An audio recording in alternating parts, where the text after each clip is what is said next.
요즘에 뭐 TV나 넷플릭스, 뭐 OTT라고 하죠. 뭐 워낙 재밌는 것들이 많아서 볼 것들이 많은데 그 중에 연애 프로그램들이 많아요. 그 리얼 연애 프로그램이라고 할까요? 나는 솔로다, 환승연애, 그 다음에 하트 시그널, 솔로 지옥. 여기는 그런 것들을 안 봐서 잘 모르실 수도 있겠는데 요즘 청년들은 뭐 예를 들어 정숙, 옥순, 누가 상철 만난단 말이에요. 만나가지고 뭔가 이렇게 하고 마지막에 커플을 정하는, 옛날에는 짝대기를 긋는 그런 것이었지만 지금은 훨씬 더 그런 게 채널마다 엄청 많아요. 그만큼 많은 사람들이 본다는 것이겠죠. 환승연애 이것은 뭐 저는 보진 않았지만 옛날에 만났던 커플을 만날 것인가, 다시 전 연인을 만날 것인가, 새로운 상대를 만날 것인가, 어쨌든 그런 수많은 이제 선택을 하는데 이제 우리 입장에서는 보는 사람들은 설레기도 하고, 그렇죠, 두근두근거리기도 하고 여러 가지 대리 만족도 있고 그래서 사람들에게 인기가 많은 것 같습니다. 근데 결국에 이제 마지막에 선택하는 시간이 오잖아요. 선택을 할 때 뭐 자기 나름대로 매력을 막 어필한단 말이죠. 그런데 결국은 그 사람의 외모, 또 그 사람의 직장, 직업, 또는 그 사람의 성격, 그 사람의 집안, 뭐 등등으로 이제 선택을 합니다. 결국 얼마나 매력적인가, 또 얼마나 꽂히는가, 나에게 필이 꽂히는가, 그렇죠? 이제 그거에 따라서 최종적으로 자기가 원하는 커플을 선택을 하는 것이죠. 그렇게 해서 이제 만남이 이루어지는데 오늘 본문에도 보아스가 지난 밤에, 그렇죠, 프로포즈를 어쨌든 특이하지만 우리 관점에서는 받고 이제 룻과 결혼하기 위해서 준비하는 장면입니다. 그런데 방금 제가 말씀드렸던 뭐 나는 솔로라든가 수많은 연애 프로그램과 달리 상대방에게 매력을 어필하고 또 자기 감정에 따라 선택하는 것이 아니라 오히려 책임지고 희생하는 이제 그런 모습을 우리가 볼 수가 있습니다. 오늘 두 사람 이름만 기억하면 됩니다. 첫 번째가 아무개, 한번 따라해 보실까요? 아무개 씨하고 두 번째가 보아스. 아무개와 보아스가 나오는데 아무개라는 사람은 이제 친척이 기업 물을 책임이 있던 거예요. 그러니까 어려운 상황인데 그것을 회피합니다. 그리고 한 사람 보아스는 나오미가 친척이 어려운 상황에 있을 때 그 사람을 돕는 선택을 합니다. 그리고 그 값비싼 대가를 치르면서 이제 기업을 이루게 되고 나중에 축복을 받는 장면인데요. 그 모습을 보면 우리는 계속해서 앞으로 오신 예수 그리스도, 그렇죠, 보아스보다 더 위대하고 아름다운 사랑을 보여주신 예수님을 우리가 계속 생각하게 되는 것이죠. 그래서 오늘 말씀을 통해서 우리가 이 사건을 보지만 이 사건을 넘어서 우리에게 참된 사랑과 희생으로 찾아오신 하나님의 주님의 사랑을 다시 한번 기억하시고 우리가 어떻게 하나님의 백성답게 자녀답게 또 살 것인가 함께 살펴보도록 하겠습니다. 전날 밤입니다. 3장과 4장은 한 장 차이, 그러니까 한 장 차이인데 하루 차이예요, 하루. 그래서 전날 밤에 있었던 일이죠. 그날 밤에 보아스가 추수 다 마치고 기분 좋아서 어떻게 했습니까? 타작마당에 누워서 먹고 마시고 이제 이렇게 누워 있는데 갑자기 어떤 여인이 와가지고 어떻게 합니까? 그렇죠. 프로포즈를 하잖아요. 청혼을 해요. 그래가지고 이야기를 다 듣고 오케이, 내가 당신과 결혼을 하겠다. 그리고 당신의 재산을 사서 내가 손해를 보전해 주겠다. 기업을 무르겠다. 그렇게 약속하죠. 그리고 보아스는 그날 밤에 쉬지 않고 바로 아침 일찍 일어나자마자 성문에 가서 이 문제를 해결하기 위해서 사람들을 모으게 됩니다. 룻과 결혼하는 문제, 나오미의 땅을 사는 문제, 이것을 성문 앞에서 사람들과 논의를 하게 되는데요. 그래서 아침에 이제 성문에 지나가는데 딱 앉아 있는데 그때 때마침 어떤 사건이 벌어져요. 어떤 사람이 지나갑니다. 1절에서 이렇게 말하고 있는데요. 우리 1절 말씀을 함께 읽습니다. 보아스가 성문으로 올라가서 거기 앉아 있더니 마침 보아스가 말하던 기업물을 차가 지나가는지라.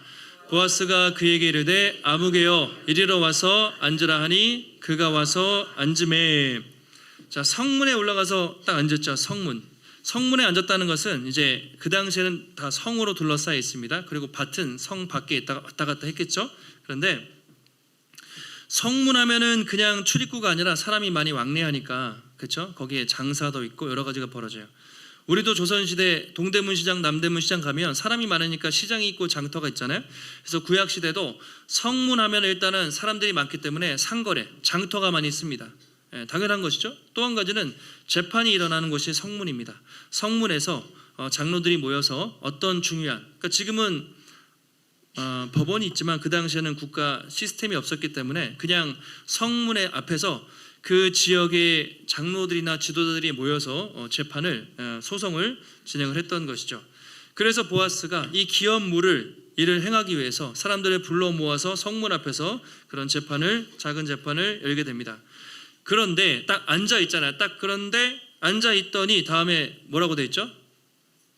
앉아 있더니, 보아스가 앉아 있더니 다시요.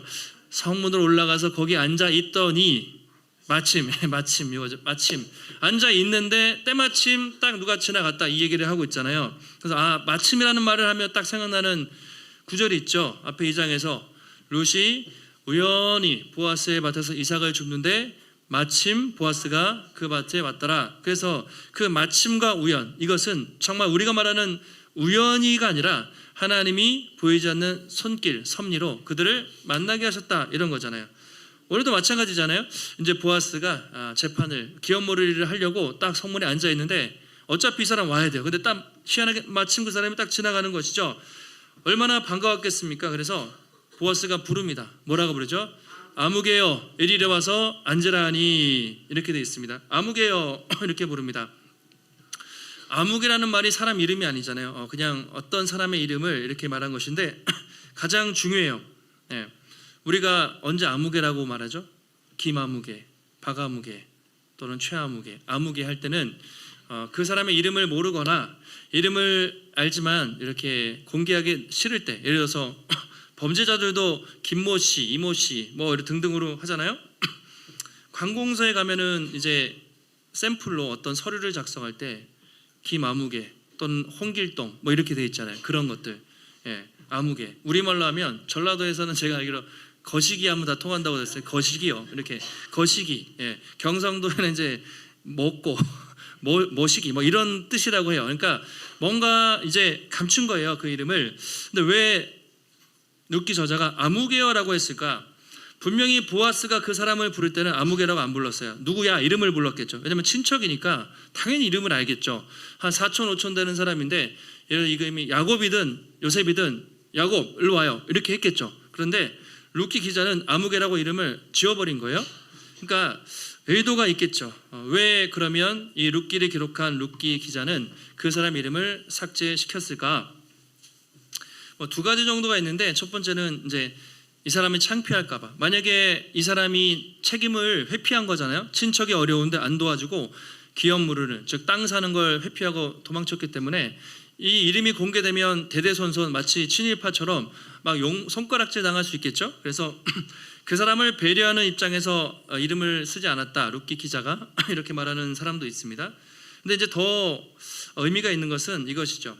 이 사람이 친족의 아픔을 외면하고, 그렇죠, 분명히 말씀에 친척이 이렇게 어려운 일을 하면 땅을 사서 도와주라고 되어 있는데 아픔을 무시하고 말씀에 불순종한 것이죠, 어떻게 보면. 그래서 하나님께서 그 사람의 이름을 성경에서 삭제한 것이다, 이렇게 말하기도 합니다. 근데 그게 더 의미가 있겠죠. 하나님의 백성으로서 하나님의 백성답게 손해를 감수하고 그 일을 회피했을 때 그 이름이 성경에서 지워지는, 일부러 삭제한 것이다, 이렇게 말하고 있습니다. 의의가 있는 것 같아요. 그렇게 해서 어쨌든 이 사람이, 이제 보아스가 성전에 있는데 이제부터 그 사람을 아무개라고 부르겠습니다. 아무개가 딱 지나가는 거예요. 그러면서 이제 기업 무르는 재판이 벌어지게 됩니다. 근데 보아스가 장로들을 불러요. 교회 장로님들이 아니라 아마도 지도자겠죠. 그 동네 지도자들 10명을 딱 불러가지고 증인을 삼는 거예요. 장로들이 아마 그 지역의 재판관이나 또는 증인들, 배심원들의 역할을 아마 했을 거예요. 그래서 10명을 불러가지고 재판을 딱 진행합니다. 3절에서 보아스가 기업 물을 자 1순위예요. 아무개 씨에게 이렇게 말하죠. 성경을 보시면 모압 지방에서 돌아온 나오미가 우리 형제 엘리멜렉의 소유지, 즉 밭을 팔려 하는데 내가 여기 많은 사람들과 백성들 앞에서 그것을 살려고 한다. 사라고 당신에게 내가 그렇게 먼저 제안을 한다. 당신이 만약에 사려면, 무른다는 건 산다는 뜻입니다. 당신이 사려면 사고, 당신이 사기 싫으면 내게 말하면 내가 사겠다. 당신이 1순위, 내가 2순위이기 때문에 그 외에는 물을 자가 없다. 이렇게 얘기합니다. 먼저 제안을 하는 것이죠. 모압에서 돌아온 나오미가 밭을 팔려고 한다. 이렇게 먼저 얘기를 해요. 그러니까 이 밭은 누구의 밭인가? 아마 엘리멜렉, 나오미의 죽은 남편 엘리멜렉의 소유였겠죠. 그런데 이제 모압으로 이주했습니다. 10년 동안 이게 누가 경작했는지도 사실 몰라요. 방치돼 있었을 거 아니에요. 그런데 이사 갔는데 엘리멜렉이 죽으면 아들한테 상속되는데 말론기론 다 죽었으니까 아마 부인에게 상속이 됐겠죠. 그래서 나오미의 소유권으로 이 밭이 있었던 것 같아요.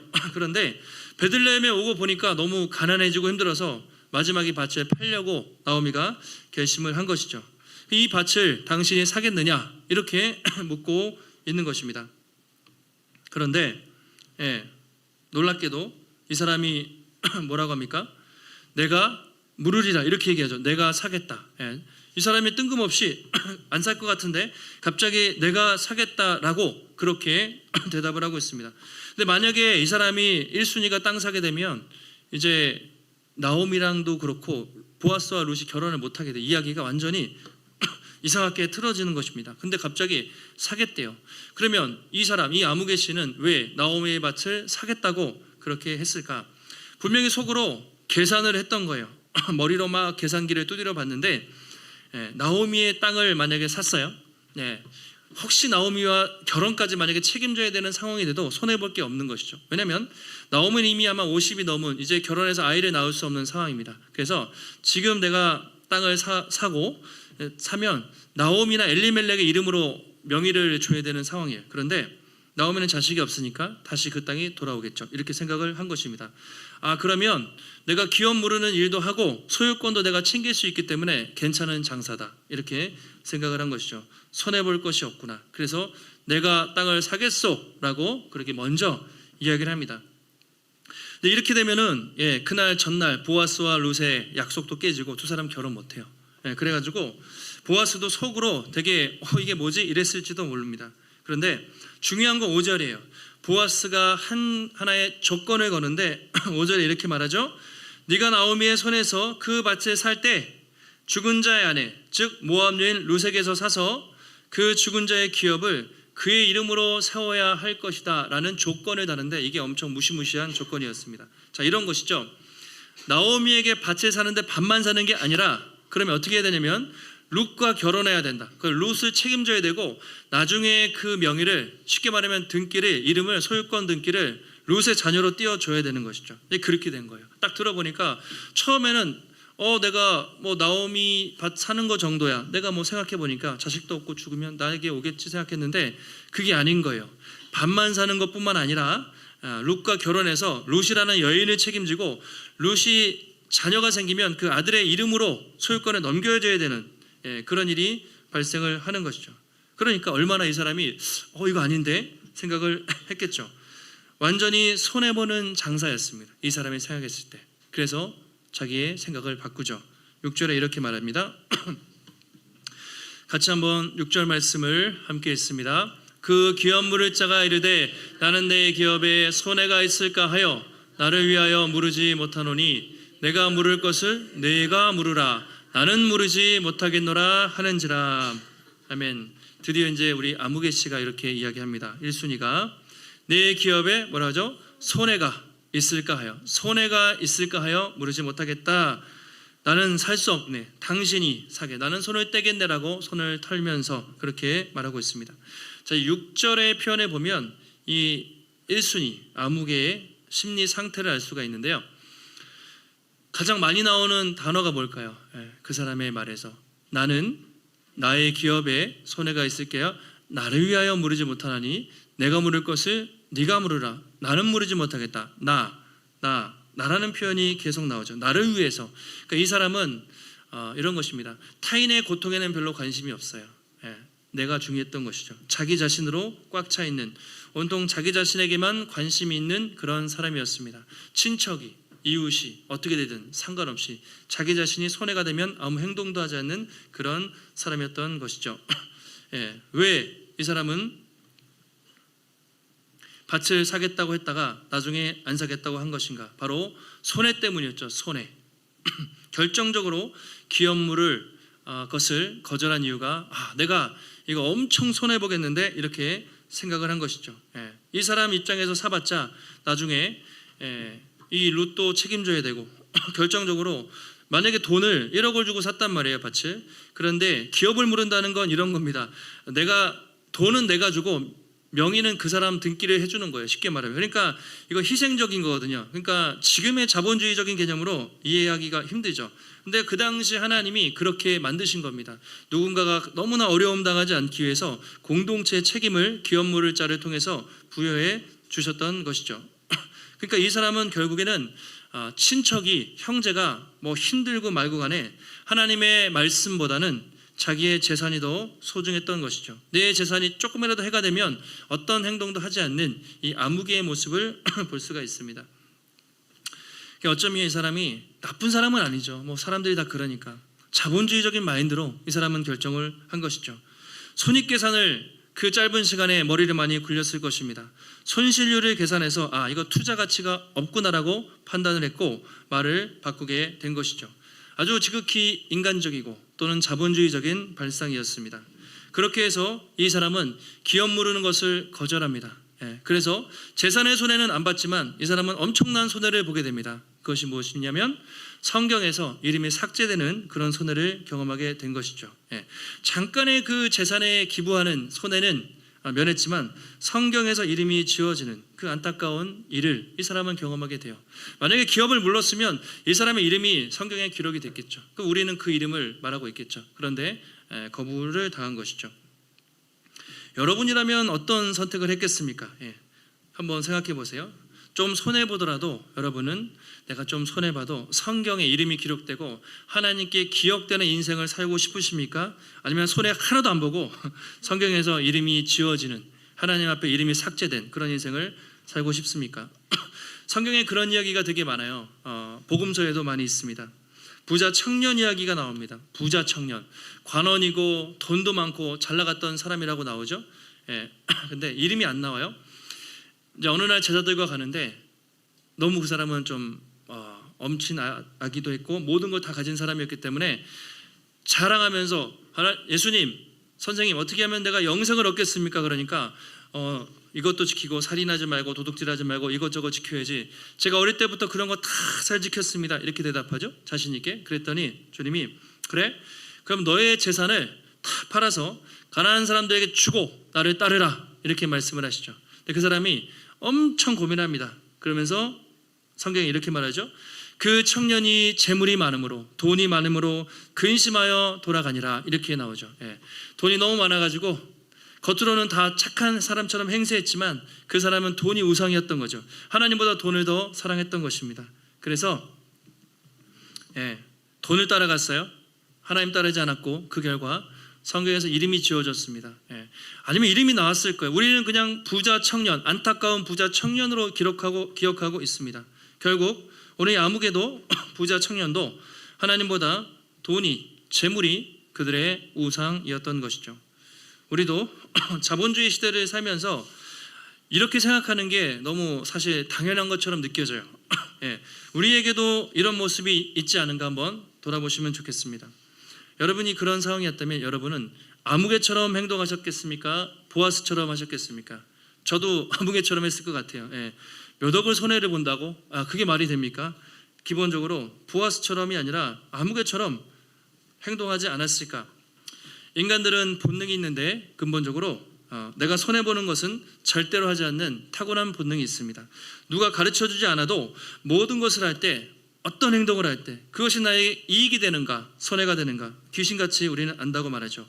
사람과 관계를 맺을 때, 어떤 일을 선택할 때, 누구를 만날 때, 무슨 직업을 선택하든 뭔 일을 하더라도 우리는 기본적으로 그것이 나에게 손해가 되는가 이익이 되는가 손익분기점을 잘 따지고 그런 것들에 따라 우리는 결정을 합니다.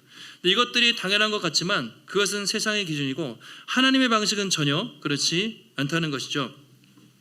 성경의 기준은 나에게 이익이 되는가 손해가 되는가가 아니라 저 사람에게, 상대방에게 이익이 되는가 손해가 되는가 그렇게 따진다는 것이죠.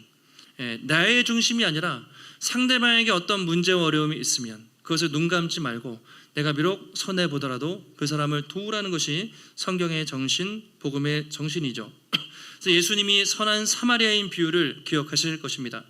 예, 강도 맞았어요. 올라가다가 거의 죽기 직전인데 사람들이 존경하던 레위 사람들, 또 종교 지도자, 제사장들이 지나갑니다. 다 무시하고 지나가죠.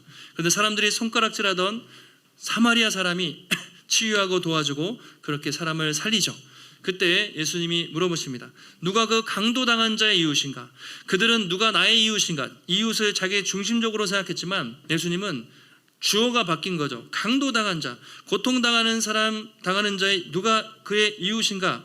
라고 그렇게 다시 물어보셨고, 도와준 사람이죠. 자비를 베푼 사람이 이웃이니이다. 그래서 결국 사마리아 사람이 이웃이었던 것이죠.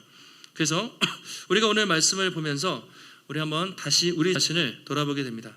자본주의에 너무 물들어 있는 우리, 그렇죠? 예, 내 삶의 기준은 무엇인가? 하나님인가? 돈인가? 하나님을 위해 기꺼이 손해를, 아니 작은 손해라도 감수하며 사는가? 아니면 철저히 계산적으로 자기 실리에 빠르게 그렇게 자기 중심적으로 살고 있는가? 그것을 우리에게 묻고 있습니다. 자, 그렇게 해서 이제 첫 번째 기업물을 자가 난 안 하겠어 했으니까 보아스에게 공이 넘어갔습니다. 과연 보아스가 어떻게 할 것인가? 그 당시에는 그런 관행이 있었대요. 어떤 계약을 체결하고 마지막 확증하는 것으로 신발을 벗어서 상대방에게 주는 거예요. 지금이야 뭐 신발 벗어주는 게 뭐 별로 아무 의미 없지만 그 당시에는 신발이 도장, 계약서에 도장 찍는다 이 정도로 생각을 하시면 됩니다. 공증을 하는 거예요. 공개적으로 사람들 앞에서 증명을 하는 것이 신발을 벗어 주는 것이었습니다. 예.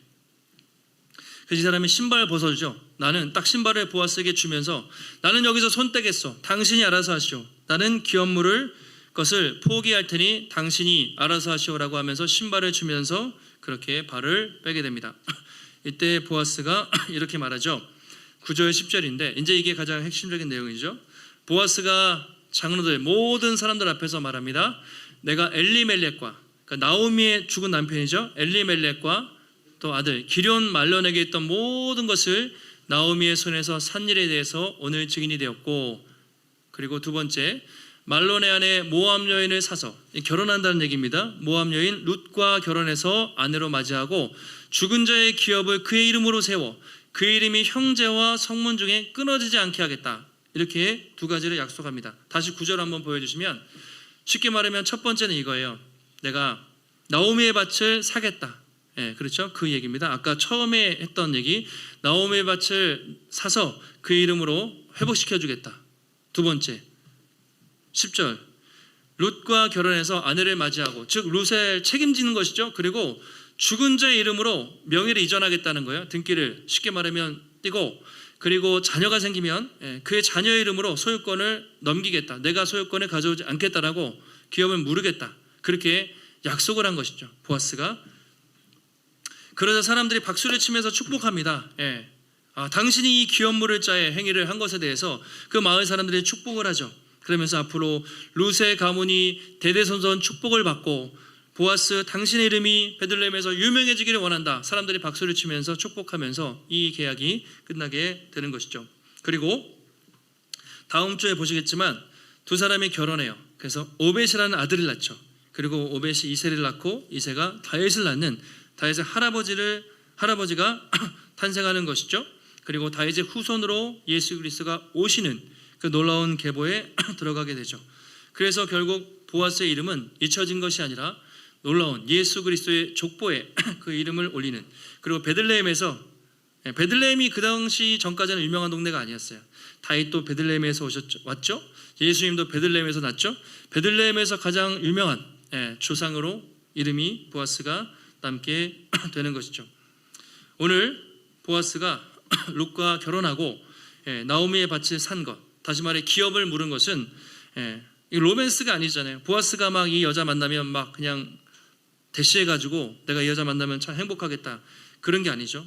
그리고 내가 나오미의 밭을 사면 내가 좀 투자금 회수할 수 있겠다, 이 정도는 되겠다, 자본주의 마인드로 접근한 것도 아닙니다.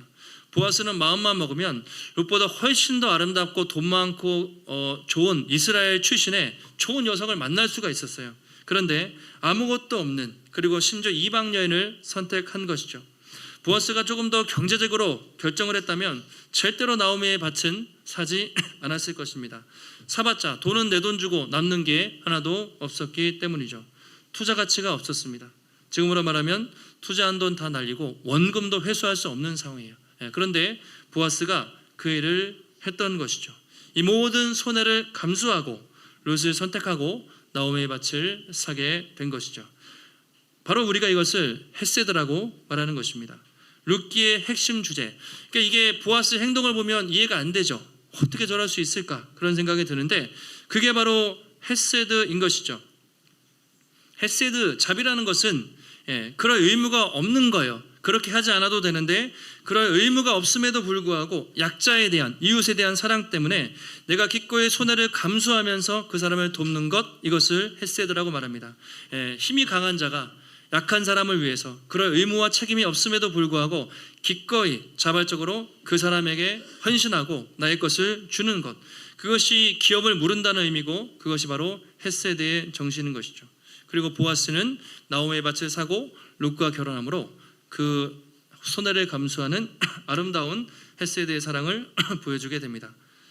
보아스의 이 헌신으로 나중에 룻이 결혼해서 그 귀한 아이, 다윗의 할머니가 되는 것이죠. 그렇게 또 되고, 또 나오미가 얼마나 힘들었어요. 그런데 집안이 당연히 회복이 됐겠죠. 그러면서 그 집안이 완전히 새롭게 회복되는 놀라운 축복을 경험하게 됩니다. 나오미와 룻에게 보아스는 하나님이 주신 보석 같은 선물이었죠. 그리고 보아스의 이름은 그때 재산의 손해를 좀 받겠지만 우리에게 3000년이 지난 우리에게도 여전히 기억되고 하나님이 그 이름을 기억해 주신 것이죠. 여러분, 우리가 보아스를 보면서 참 놀랍고 희생적이다, 그런 생각을 우리가 하는데, 우리는 그런 보아스를 보면서 예수님을 떠올리게 됩니다. 우리가 바로 하나님께, 우리가 예수님께 받은 사랑이 바로 그런 사랑이기 때문이죠. 만약에 예수님이 우리를 구원하실 때 이 땅에 내려오시기 전에 하늘에서 계산을 하면서 선입계산을 따져보셨다면, 주님이 조금이라도 경제적인 관념으로 자본주의 마인드로 접근하셨다면 이 땅에 내려오실 이유가 하나도 없었을 것입니다. 왜냐하면 우리는 하나님을 반역하고 하나님을 떠나서 세상 어떤 욕심을 따라 그렇게 살던 사람들이었기 때문입니다. 하나님이 우리를 구원하실 이유가 전혀 없었죠. 근데 예수님이 그런 우리를 위해서 이 땅에 오셨습니다. 만약에 조금이라도 선익을 따져봤으면 절대로 이 땅에 오시면 안 됐겠죠. 예수님이 얻는 이익이 무엇입니까? 글쎄요, 아무것도 없었을 것 같습니다. 예수님이 잃는 것이 무엇이었습니까? 하나님의 명예, 그리고 자신의 살과 피를 찢는 생명의 주심, 자기의 전부를 주어야 되는 엄청난 대가가 필요했던 것이죠.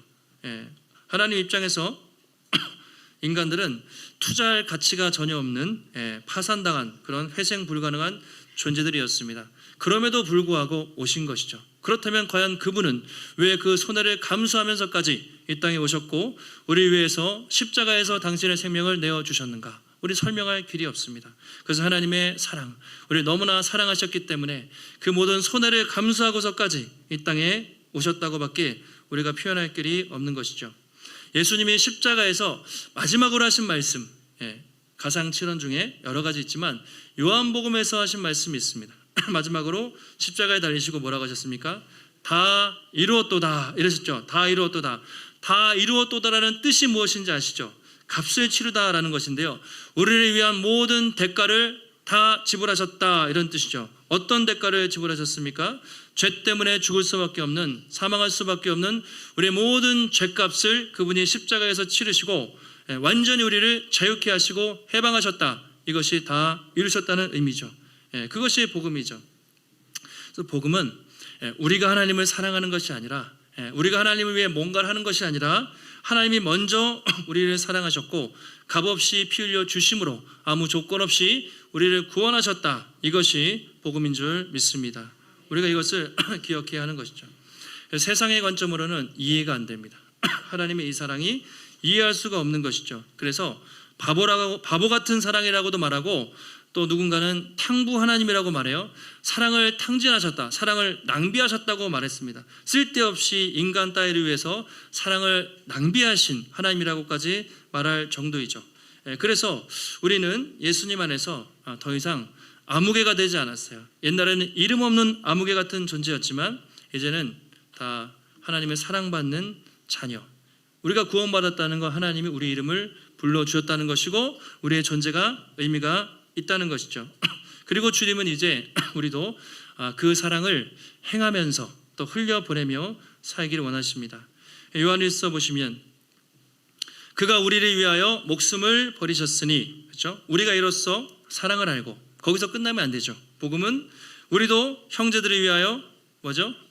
목숨을 버리는 것이 마땅하다. 그러니까 목숨까지는 못 버려도 사랑하는 것이 마땅하다. 그러면서 자녀들아, 우리가 말과 혀로만 사랑하고 사랑하지 말고 행함과 진실함으로 사랑하자. 그렇게 말합니다.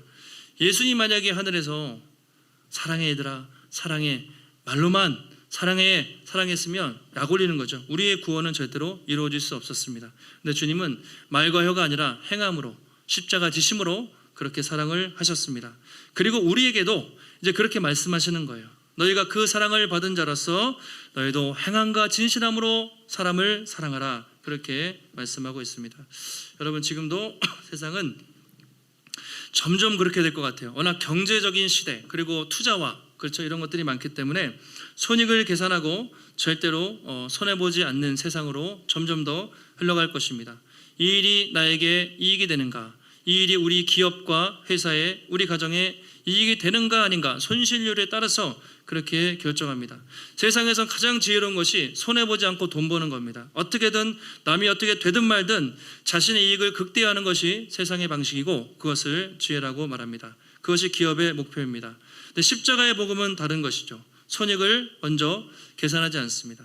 내가 손해봐도 누군가가 힘들고 어려우면 정말 나의 손해를 감수하면서까지 그를 사랑하는 것이 교회요 복음이라고 말하고 있습니다. 그러니까 교회와 기업은 전혀 다른 것이죠. 세상, 기업은 손해를 피하는 것이지만 교회와 하나님 나라는 손해와 희생을 통해 역사하는 것입니다. 세상은 나 혼자만 잘 되면 돼요. 개인주의를 말하지만 교회는, 하나님은 나 혼자뿐만 아니라 내 옆에 있는 사람, 공동체가 함께 잘 되는 것이 중요하다고 말하고 있습니다. 한번 우리가 잠깐만 생각해 보시면 30평생, 50평생, 80평생 막 살아오셨을 텐데 태어나서 지금까지 나는 아무 도움도 받지 않고 나 혼자 여기까지 왔다, 그렇게 말할 수 있는 분이 아마 한 사람도 없을 거예요. 누군가, 모든 사람은 태어나서 어릴 때부터 부모님의 사랑과 희생과 관심으로, 또 어른이 되어서도 누군가의 도움과 헌신으로 여기까지 왔던 것이죠.